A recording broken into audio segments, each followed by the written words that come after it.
जी वीर दोस्तों ने की हाल चाल है जनाब मेरे दुआ है कि साढ़े वीरों के हर दिन खुशी अच्छी गुजरे जी।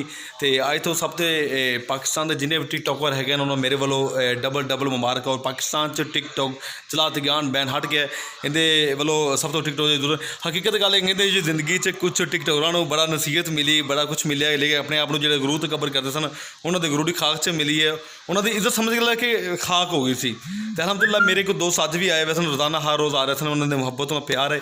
याद रखा जे इनका कोई पता नहीं होंगे कि यार अपना अपने म्यार नू मतलब है ना लोगों सामने झुका के रखना है आकड़ के नहीं रखना।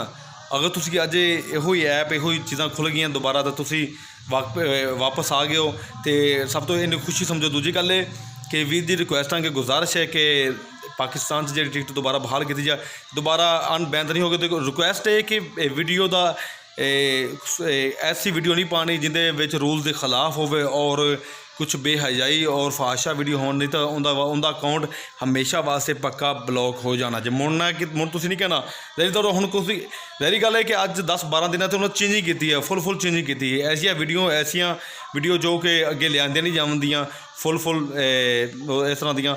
तो रिक्वेस्ट है कि नैक्सट तुम खुद ही सोचो दे कि लेकिन नई वीडियो पानी है तो जोड़ा कोई पावे कोई ऐसी बगैरती करे तो उनकी वीडियो अकाउंट ब्लॉक हो जाए अकाउंट उनका ब्लॉक हमेशा वास्ते हो जाए दोबारा।